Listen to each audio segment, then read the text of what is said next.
In exploring the theme of the web of life, I have thus far discussed two principal topics. First, the web considered as selectivity.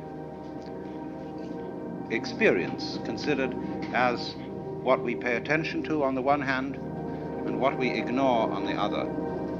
And I showed how the way in which we pay attention to the world creates, isolates, I'm using that as a noun, isolates that we call particular things, events, and persons, and they seem to be disconnected and to be alone because we ignore the connections between them. And I use the analogy of weaving, where the threads go underneath and join on the back in a way that is not seen on the front. So you might say in the unconscious, although I don't particularly like that word, because it makes it seem as if it was something rather dead. But on the unconscious side of life, as on the back of the weaving or the back of the embroidery, there are connections which are not published. Now, in the second part of the theme was the web as mutuality. When I discussed the way the existence of a web, the existence of cloth or anything like that, depends on a mutual support of the warp and the woof. And this miraculous thing occurs that when the things support each other, being comes into being, cloth comes into being. And so in exactly the same way, our world is a manifestation of relativity.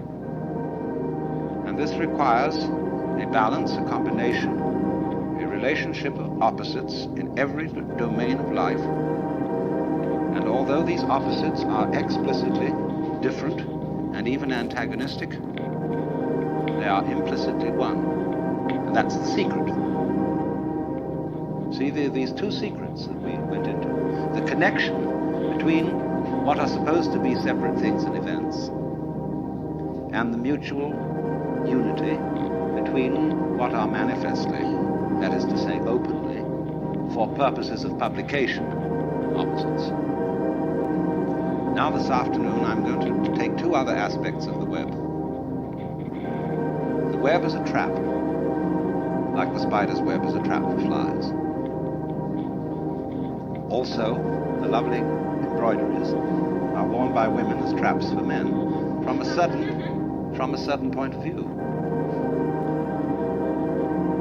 And I want to consider the web as something playful. You see, there are so many ways of looking at it, and you will find that all these ways are right, but what we need is the fullness of the view. There are people, for example, who can see the web as a trap and get stuck with that. There are people to whom existence is simply hateful. They see it as nothing but a ghastly mistake. The Lord really erred when he created this world, because he arranged it in such a way that everything lives by eating something else. And what I'm doing is I'm describing a certain point of view, you see. I'm not exactly philosophizing, I'm describing a point of view. You can look at life in such a way that the whole thing is this ghastly mistake. For example, there is no such thing as genuine kindness or love. Everybody is really pretending that they're loving other people in order to get some advantage from them. And indeed, there is a point of view which occurs in certain forms of paranoia, where people don't seem to be real. They are mechanisms, and you can think that out quite intensely with a good deal of intelligence. After all, if you start from a good old Darwinian or Freudian basis and see that man is a material machine and that the consciousness of man is simply a very involved and complicated form of chemistry, and that's what it is, you see, well, then this awful mechanical things, these Frankensteins that everybody is, they come around and they say, well, I'm alive. I'm a human being, I have a heart. I love, I hate, I have problems, I feel. And you feel like saying, come off it. You're just a monster. You put on this civilized act because really you're just a set of teeth on the end of a tube. And you've got a ganglion behind those teeth, which you call your brain or your alleged mind. And this thing is really basically there for two purposes. One, to be cunning enough to get something to eat, to put down the tube, and the other, you know what, Mr. Freud's libido. And everything else, you see, can be construed as an elaborate, subtle way of pretending that that's not really what you want to do. But you do. But you put on a great show. Now, some people, according to this view, get mixed up. They so repress that what they really want to do is to eat and to screw, that they get involved in higher things that are the masks for these activities, and think that that's the real purpose of life. And then they become what's called neurotic. And because they get involved in being pure camouflage. So that's what's called escaping from the facts, not looking at life, not looking at reality correctly. Now, this is a very strange thing, you see, that it is partly true that the universe, so far as its biological aspect is concerned, is this weird system that lives by everybody eating everybody else. Only what we do to maintain what is called order and civilization is that various species make agreements, as it were, that they won't eat each other. They'll cooperate, and so be an enormous gang which can beat down the others. So the human being is the most successful so far of this gangster arrangement. We are the most predatory monsters on Earth, and we have cooperated to assault the fish and the vegetables and the chickens and the cows and everything, you see. Only we do it by not letting our left hand know what our right hand doeth. In other words, ladies and gentlemen, unless gentlemen happen to be prone to going hunting, it's a sport, they don't see their food killed. They don't see the slaughterhouse. And so what you get in the butcher, in the market, a steak, you know, is a thing in its own right. It has nothing to do with a cow.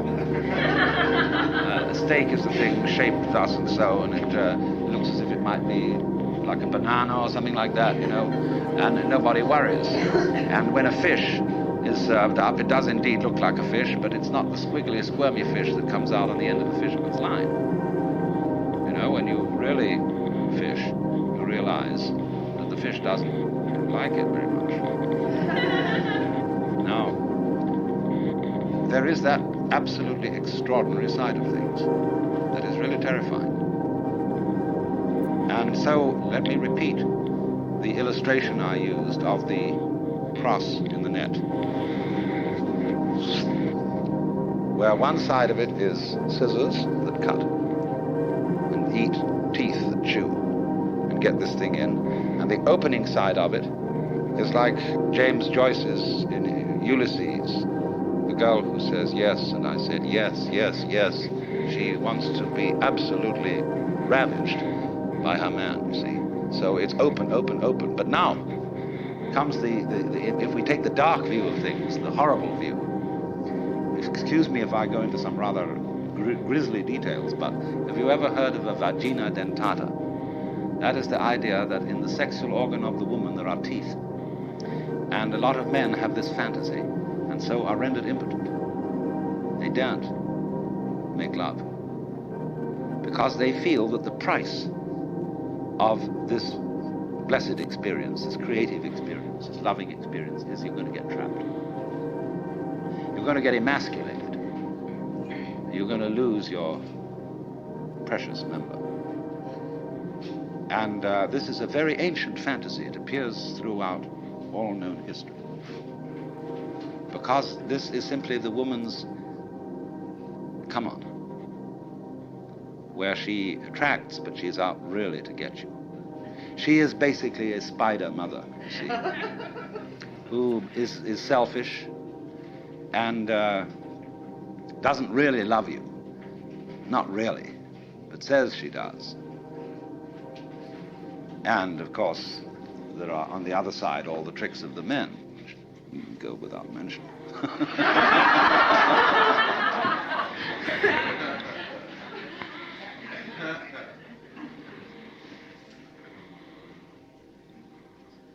So this is a view of the world as a system of mutual exploitation and of maximal selfishness. Now, it's a very profitable view to explore.